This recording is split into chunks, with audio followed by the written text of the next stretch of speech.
The rain came down like needles that evening, sharp, relentless, cold.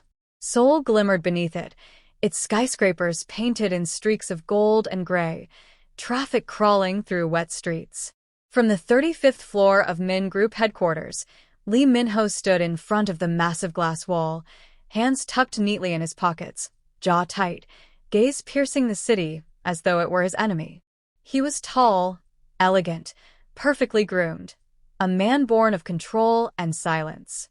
His tailored charcoal suit clung to his broad shoulders, the collar of his white shirt unbuttoned just enough to show the delicate line of his throat. Yet no warmth reached his eyes.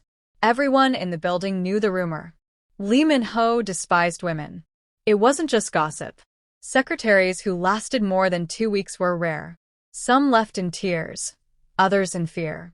The CEO's glare was enough to shatter confidence and silence anyone who dared flirt, smile too brightly, or wear perfume near him. Inside his office, the ticking of the clock was the only sound. Mr. Lee, his assistant Kang Do-hyun, said quietly, stepping in with an umbrella dripping rain. Your flight to Busan is delayed because of the storm. I suggest rescheduling for tomorrow morning. Min-ho didn't turn around. Cancel everything for tonight, he said, voice deep, calm, but cold enough to make the air tighten. And tell security to increase patrols near the basement level. I don't want any strangers near the private elevators. Yes, sir. Do-hyun hesitated, his lips parting as if to say something, but one glance at the CEO's expression silenced him. He bowed and left. The moment the door shut, Min-ho exhaled sharply and turned his gaze downward, toward the blurry reflection of himself in the glass. For a brief second, his jaw clenched harder. A flicker of something, pain, perhaps, darted through his eyes before vanishing again. He picked up a small photo frame from the table. Inside it, the image of a smiling woman, his late mother, and beside her, a much younger version of himself. She was beautiful, elegant, the kind of woman the world envied. She had also been the reason he hated women. Min-ho set the frame down roughly, almost as if it burned his hand. At that same moment, somewhere far below, in the rain-soaked street beside the Min Group building, Angela pressed a thin folder to her chest, her umbrella flipping inside out with the wind. Her heart raced. Her shoes, once white, were soaked brown from puddles. But she didn't care. She had come too far to turn back. Angela was 21, bright-eyed, soft-spoken, and fiercely determined. Her rich, ebony skin glistened with raindrops, and her long braided hair, tied back in a loose bun, framed a face that could melt any heart, except perhaps the one she was about to meet. She clutched the folder tightly, her job application and reference letters from the Language Institute where she had just completed her Korean studies. Angela, this is crazy, she muttered under her breath. They said Min Group doesn't hire foreigners for personal staff. But her voice trembled with both fear and hope. It was her last chance. Her visa renewal depended on finding employment within a week. And when she'd overheard 2 cleaners at the cafe mention that the CEO of Min Group was searching for a new personal housekeeper, she had decided fate was calling her name. She took a deep breath and ran toward the main gate, her umbrella nearly flying out of her hand. "Excuse me," she called out to the guard. "Please, I need to submit this application for the CEO's household staff position." The guard, a tall man in uniform, frowned. "Household staff? That's internal recruitment only. You need an appointment." Angela's lips trembled. "I know, sir, but please just give me a chance. Let someone see this. I don't even want money first. I'll work for free to prove myself." The man blinked. He had never seen someone plead with such sincerity, or in such fluent, polite Korean, accented but clear. Something in her tone softened him. He sighed. "Fine. Wait here." As he disappeared into the building, Angela shivered in the rain. She pressed her hands together and whispered softly, "God, please. Just once, let something go right." Moments later, the guard returned, looking bewildered. "Someone's coming down," he said. Angela's heart jumped. "Someone?" "Yes. The CEO's assistant." Inside the private elevator, Kong Do-hyun pinched his temple. He had seen plenty of desperate applicants, but none had ever convinced him to disturb Min-ho for approval. Still, something about the woman's determination had caught him off guard. When the doors opened, Angela stood waiting, shivering, water dripping from her clothes, clutching her folder like a lifeline. Do-hyun's eyes widened slightly. "You're the applicant?" "Yes, sir." "You realize it's 8 p.m.? "I'm sorry, sir. I didn't want to lose the chance. I just need to be considered. Please." Her eyes, big, brown, innocent, didn't beg with manipulation, but with raw truth. Do-hyun stared at her for a moment longer, then exhaled. "Follow me." Angela blinked in surprise. "Follow you? Upstairs?" "Yes." "Don't say a word unless spoken to." And he looked at her drenched clothes. "Try not to drip water on the carpet." The elevator ride to the 35th floor was suffocatingly silent. Angela's reflection trembled in the mirrored walls, soaked clothes clinging to her figure, lips quivering. When the doors opened, she stepped into a vast, minimalist hallway bathed in soft golden light. At the far end, through a glass wall, a man stood motionless, gazing at the city. Do-hyun stopped her just before the door.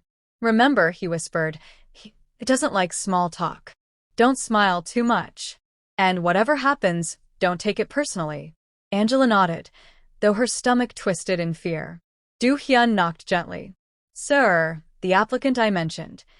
"Send her in," came that deep, emotionless voice. Angela stepped forward. The first thing she noticed was how tall he was. The second, his eyes. Sharp, grayish-brown, framed by lashes that were almost too perfect. But there was no warmth there. None at all. He turned slowly, gaze sweeping over her like a blade. "What is this?" he asked, tone calm, yet cutting. Do-hyun cleared his throat. "She insists she wants to apply for the housekeeper position, sir. I told her it was internal only, but—" "I don't hire by insistence," Min-ho said. His eyes locked on Angela. "You're foreign." "Yes, sir," she whispered. "And what makes you think you can work for me?" Her lips parted. She swallowed hard. "Because I work hard. I learn fast.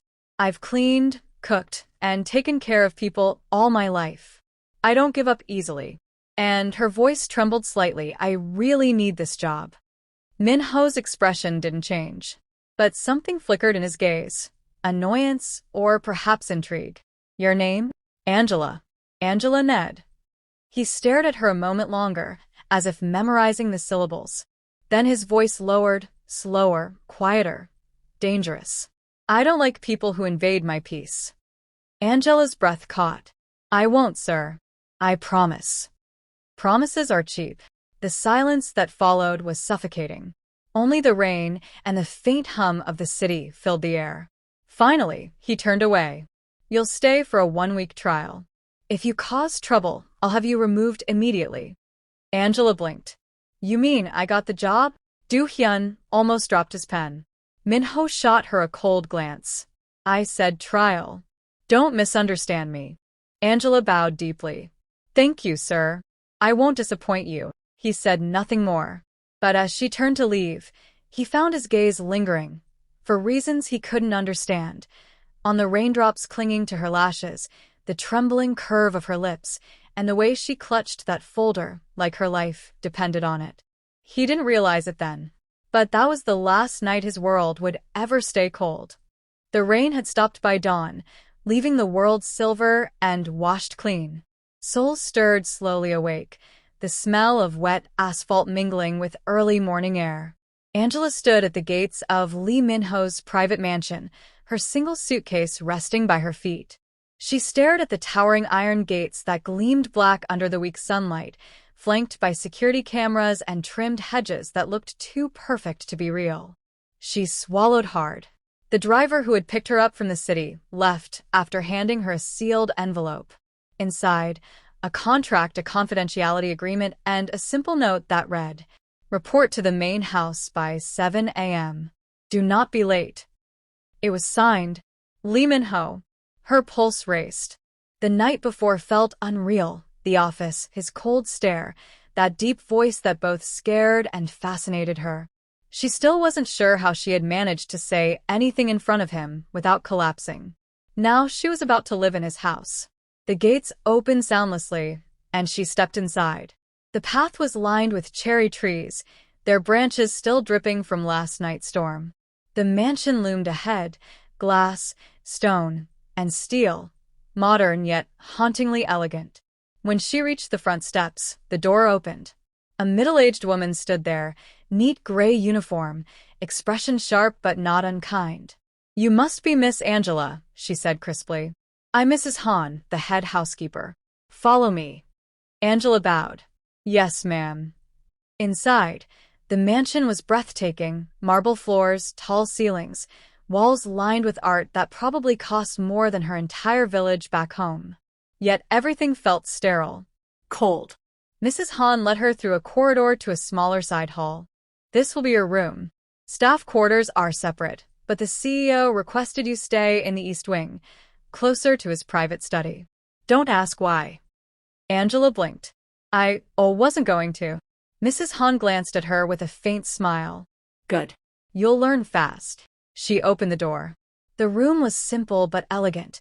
Pale cream walls, a single bed, small desk, and a tall window overlooking the garden. "There's a uniform in the wardrobe. Breakfast is served at 7 sharp. The CEO doesn't tolerate tardiness or noise." Angela nodded quickly. "Understood." Mrs. Han hesitated, then added softly, "Don't take his tone personally. He's not like most people." Angela tilted her head. "You mean because he's rich?" The woman gave a short laugh. "Because he's broken, dear." Then she left, leaving Angela in stunned silence. By the time the mansion clock chimed 7, Angela was dressed in her uniform. Black dress, white collar, hair neatly tied back. She took a deep breath and made her way to the main dining room. When she entered, the first thing she noticed was him. Lee Min-ho sat at the long glass table, crisp in a dark suit, scrolling through his tablet while sipping black coffee. Morning sunlight cut across his sharp features, outlining the cold perfection of his jaw. He didn't look up when she entered. Mrs. Han nodded toward her. "Sir, this is Miss Angela, the new trial housekeeper." Minho's eyes flicked up briefly, 1 second, maybe less, before returning to his tablet. "She's late," he said. Angela's heart jumped. I'm sorry, sir. The clock struck 7 2 minutes ago," he interrupted, his voice calm but clipped. 2 minutes late means you're unreliable. Rule 1, you're never late. Not for meals, not for orders, not for anything I request." Angela lowered her head. "Yes, sir." Rule 2, he continued, setting down his tablet and looking directly at her. "Don't enter my study without permission. Ever. If I see you near it, you'll be dismissed immediately." "Yes, sir." Rule 3, no perfumes, no makeup, no loud colors. "I dislike strong scents." Angela blinked. "Understood." He leaned back slightly, eyes narrowing. Rule 4, speak only when spoken to. "I don't like unnecessary chatter." Something in his tone made her chest tighten, not out of fear, but pity. Was this really how someone lived? In rules? "Do you understand?" "Yes, sir." He studied her for a long moment, as if testing her. Finally, he nodded toward the coffee tray. "Pour me another cup." Angela quickly moved to the table. Her hands trembled slightly as she lifted the pot. "Careful," Mrs. Han murmured. But before the warning finished, a drop of coffee spilled, landing right near Minho's tablet. Angela gasped softly. "I'm so sorry." Minho's head turned sharply, his eyes dark. The entire room froze. Mrs. Han's breath caught. For a second, Angela thought he would yell, but he didn't. He just stared at her, silent, eyes unreadable. Then, to her utter confusion, he reached forward, took the napkin from her hand, and wiped the spill himself. His voice dropped low, firm. "Next time," he said, not looking at her, "steady your hands before serving me. I don't tolerate carelessness." "Yes, sir."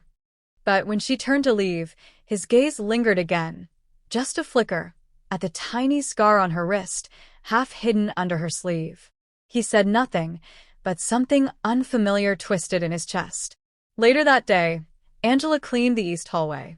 The mansion was so big, she kept getting lost.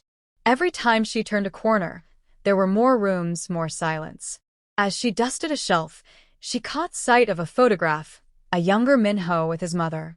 The woman's beauty was radiant, her arm wrapped around a boy who couldn't be more than 10. Both smiled. She smiled faintly. "He used to smile like that," she murmured.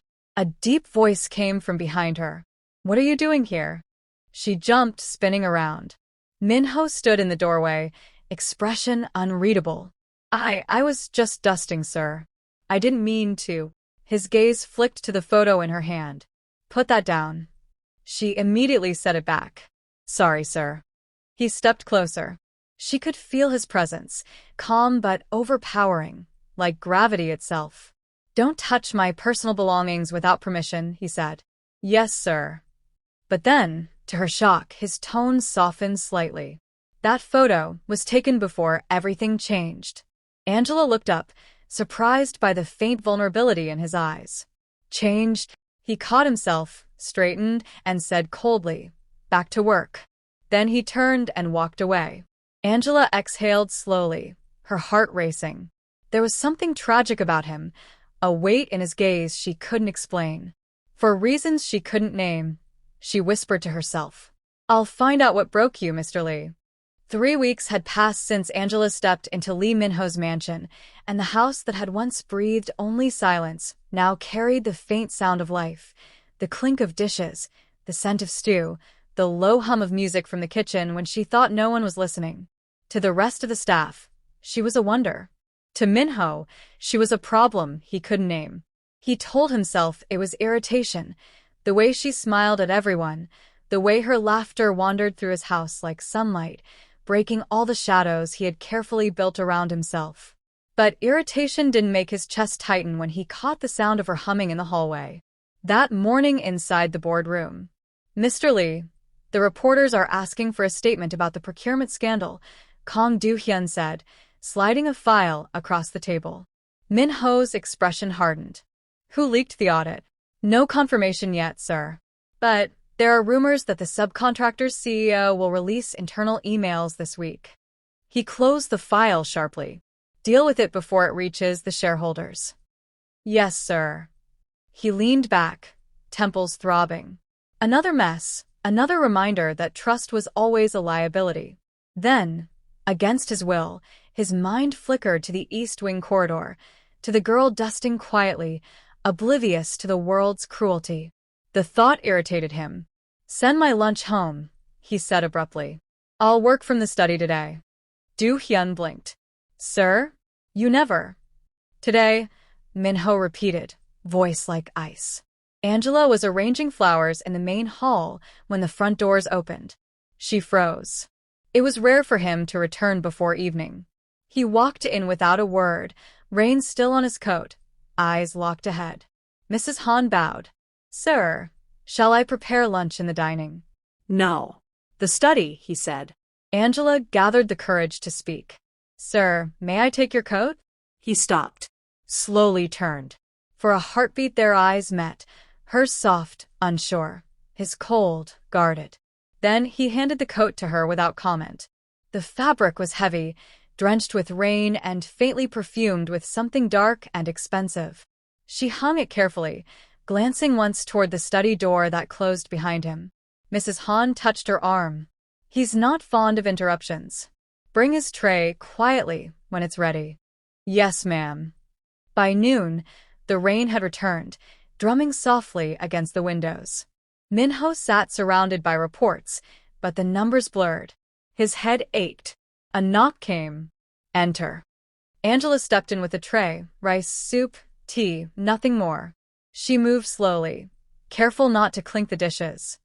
He didn't look up until she set the cup before him. Her hands trembled a little. "Leave it," he said. "Yes, sir." But as she turned, her foot caught the edge of the carpet. She stumbled, the teapot tilting. Hot tea spilled across his papers. "Oh no," she gasped, grabbing tissues. "I'm so sorry." He stood quickly, voice sharp. "Stop." She froze, eyes wide.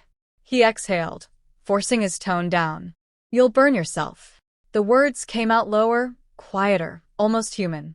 He reached for her wrist, and the contact sent a jolt through them both. Her skin was warm, trembling under his fingers. Their eyes met, his gray and conflicted, hers startled and unsure.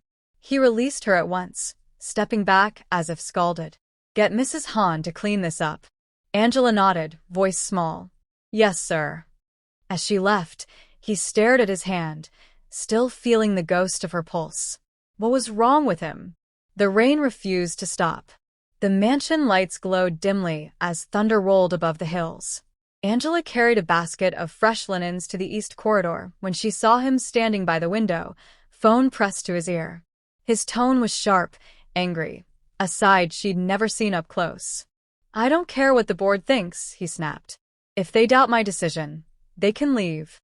He ended the call, turning abruptly, and caught her staring. Their eyes locked. I'm sorry, sir, I didn't mean. What are you doing here?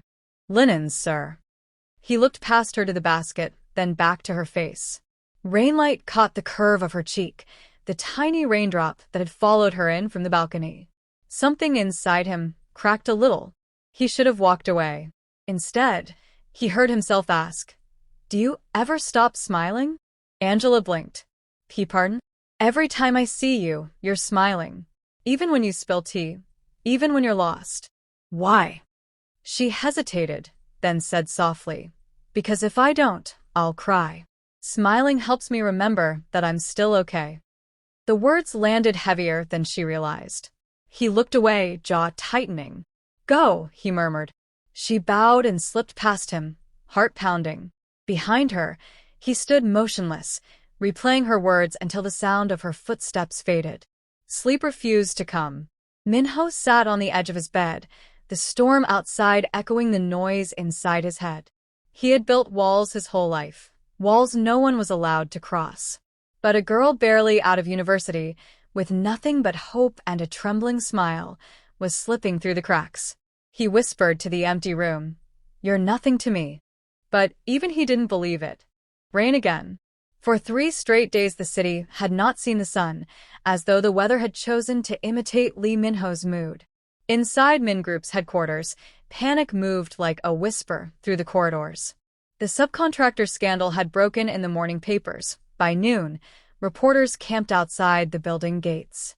Minho hadn't left the conference room in hours. Sir, Kang Do-hyun said carefully, placing a folder on the glass table. The board wants you to attend the emergency press conference in Busan. The company's image. I'll handle it myself, Minho cut in. His voice was calm, but his knuckles were white. Book a private car. Tonight. Do-hyun hesitated. And the household staff? You'll need someone to manage your meals and arrangements. Minho looked up from the contract draft. Mrs. Han is busy with renovations. There was a pause, and then Do-hyun's tone dropped almost to a whisper. Then shall I send Miss Angela? For a moment, Minho said nothing. His eyes flicked to the window, to the gray city below. Fine, he said finally. Only because there's no one else. Angela nearly dropped the tray she was carrying when Mrs. Han told her. Me? Busan? With Mr. Lee? Yes, Mrs. Han confirmed. 2 days, maybe 3. You'll oversee his meals, wardrobe, and keep out of his way. Understand. Angela nodded quickly, but her heart was pounding so hard she could hear it. The idea of spending days near him, without the mansion's safe distance, both thrilled and terrified her.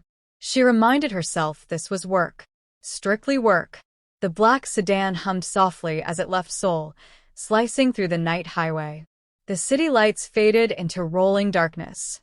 Angela sat in the rear seat opposite Minho, her hands folded neatly over her lap. She had never been in such silence. He was reading reports, the faint glow from his tablet outlining the sharp angles of his face. Every few seconds the lightning outside illuminated him like a statue carved from calm and storm together. When the car jolted over a bump, she gasped softly. He looked up. Seatbelt, he said. It's fastened. He studied her for a moment longer than necessary, then returned to his screen. but the air between them refused to calm. By midnight, they reached the coastal city. The sea was a restless gray shadow beyond the glass walls of the suite.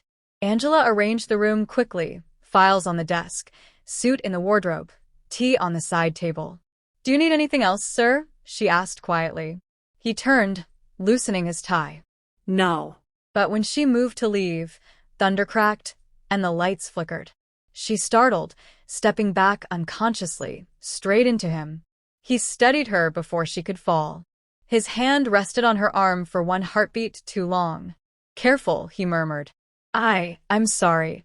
Her voice was barely a whisper. Their faces were close enough that she could see the faint shadow of tiredness under his eyes. Min-ho released her, stepping aside. "Go to your room. Get some rest. We leave at 7. She bowed, cheeks burning, and left without another word. Flashbulbs exploded as reporters shouted questions. "Mr. Lee, is it true the contracts were falsified? Is Min Group collapsing?" Angela stood behind the curtains, clutching a folder of spare documents. Through the noise, she could see him, composed, distant, unshaken. When the microphones caught his voice, the room quieted. "Min Group will not be destroyed by rumors," he said evenly. "We stand by our integrity." She had never seen such control. It both scared and fascinated her. After the conference, in the quiet of the hallway, he caught her looking at him. "What?" he asked, adjusting his cufflinks. "You are amazing out there," she said softly. "The way you speak, it makes people listen." He blinked, almost surprised. No one had ever said that to him without an agenda. "You always flatter your employers?" She smiled faintly. "Only when they deserve it." Something in his chest shifted again, dangerously close to warmth. By dusk, the storm returned. The sea outside was wild, waves colliding against the rocks.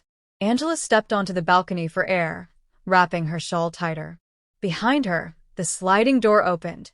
Min-ho stepped out, holding 2 cups of tea. "You'll catch a cold," he said simply, offering her one. She stared, startled. "For me?" He didn't answer, just leaned on the railing beside her. The silence between them felt softer than usual. "Back home," she said after a while, "when it rains like this, my grandmother used to say it means heaven is trying to wash away someone's sadness." He turned slightly. "And, do you believe that?" She looked up at the clouds. "I think heaven must be working very hard tonight." For the first time, he smiled, small, unguarded, gone almost immediately but real. Angela's breath caught. When thunder rolled again, she flinched. Instinctively, he reached out, steadying her shoulders. Their eyes met in the blue flash of lightning. Neither spoke. For a second, the world shrank to the sound of rain and the fragile space between them. Then he let go. "Get some rest," he said, voice low. "Tomorrow will be harder." Min-ho couldn't sleep. He stood by the window, staring at the sea, thinking of her words. Heaven is trying to wash away someone's sadness. He had spent years refusing to believe that sadness could be washed away. But now he wondered if someone, somewhere, had sent this girl to prove him wrong. Morning sunlight bled gently through the hotel curtains, painting the room gold. The rain had finally stopped, but the city outside felt bruised, as if the storm had left its spirit behind. Angela woke up to the sound of distant seagulls and the faint knock on her door. "Miss Angela," came Mr. Kong Do-hyun's voice. "The car leaves in 20 minutes." She rushed to get ready, buttoning her blouse and tying her hair. Her thoughts were still tangled with last night, the balcony, the lightning, and the look in Mr. Lee's eyes. That moment had felt dangerous. Not because he'd frightened her, but because she'd seen, beneath his ice, something human. Something lonely. Back at Min Group headquarters, chaos had evolved into something worse, betrayal. As Angela followed Min-ho into the boardroom, whispers darted through the air. She noticed several executives staring at her. "Who's that?" someone muttered. "The African girl from the cleaning staff, right? Why is she always near the CEO?" "Maybe that's why he's been distracted lately." Angela lowered her head, pretending not to hear. But Min-ho heard everything. Inside, Chairman Park from the board slammed a document on the table. These falsified records, they were uploaded from an IP inside your own building, CEO Lee. Specifically from a device registered under your house staff. Min-ho's face darkened. What are you implying? That your household assistant, this Miss Angela, may have leaked data to the press. Angela froze. What? The room went silent. All eyes turned to her. That's absurd, Min-ho said coldly. She doesn't even have access to those files. But the chairman continued. Still, the evidence points there. The shareholders are demanding a statement, or your resignation. Hours later, the news hit the internet. CEO's secret affair with African maid. Data leak tied to mysterious young woman living in Min household. Angela sat in her small staff room, staring at the headlines until her vision blurred. Her phone buzzed with messages from other staff members, half pity, half gossip. Mrs. Han came in quietly. My dear, maybe it's best if you don't return to the mansion tonight. Angela looked up. Do they really think I did it? Mrs. Han sighed, eyes kind but tired. People believe whatever fits the story they want. Tears slid down Angela's cheeks silently.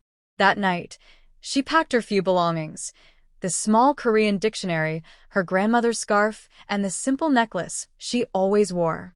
Outside, the mansion's lights glowed like cold stars. She turned once, whispered goodbye under her breath, and walked away. The next morning, Min-ho arrived at the office and found Angela's locker empty. Do-hyun hesitated before saying, She left last night. She said she didn't want to cause more trouble. For the first time in his life, Lee Min-ho felt panic. He stormed into the boardroom. Reverse the suspension order. Clear her name.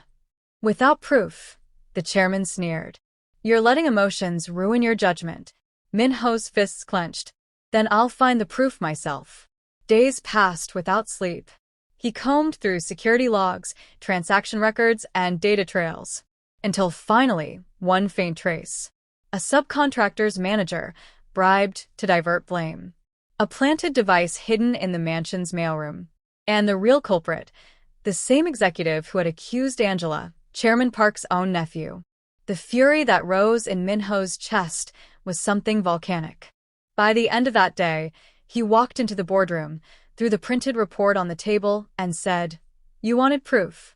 Here it is. No one spoke. Park's face drained of color. And then, for the first time, Min-ho broke his own rule. He said her name, not Miss, not Maid. Just, Angela is innocent. And if anyone here dares speak otherwise, you'll answer to me. The silence afterward was absolute. He found her 2 days later at the small train station near Incheon. She was sitting on a bench with her bag beside her, clutching her scarf as though it were the only piece of home she had left. When he saw her, something inside him, the same wall he had spent years building, simply broke. Angela. She looked up startled. Mr. Lee? He approached, rain dripping from his coat. Why did you leave? Her voice trembled. You saw the news.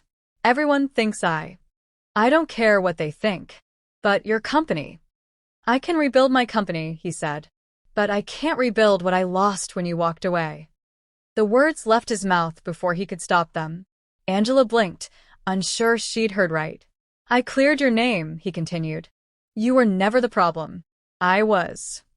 Mr. Lee. He stepped closer, lowering his voice. When I first met you, I thought you were just another distraction. I told myself I hated women because love made people weak. But you. He stopped, struggling for air. You made me want to be human again. She was crying now, soft and trembling. You shouldn't say that to me. Why not? Because I might believe it, she whispered. He smiled faintly, not his cold business smile, but something fragile. Then believe it. And under the gray sky, he reached up and brushed the tears from her cheeks. His hand lingered for a heartbeat longer, then pulled her gently into his arms. The world felt silent, only the train horn, the rain, and two broken hearts finding warmth in each other. 1 year later. Spring. Seoul bloomed again. Inside Min Group's new headquarters, a charity event filled the hall with laughter and music. Angela stood by the display of art students' work, now a coordinator for the company's cultural foundation. She smiled when she spotted a familiar figure approaching. Lee Min-ho, impeccably dressed, still carrying the quiet strength that made everyone move aside when he entered a room, but his eyes softened only when they found her. "Miss Angela," he said teasingly. She smiled. "You still call me that?" He leaned closer. "I like pretending we're still playing boss and employee." "You never really stopped being my boss," she murmured. "And you never stopped being my heart," he replied quietly. Before she could respond, he gently took her hand, something unthinkable a year ago, and pressed a soft kiss to her knuckles. "Do you regret staying?" he asked. She shook her head, eyes bright. "Not for a second." He looked at her for a long time, as though memorizing her face again, then whispered, "Neither do I." Outside, cherry blossoms drifted across the street like soft snow.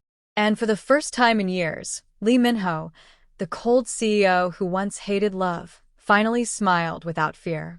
He had given her his only tenderness, and she had given him everything he never knew he needed.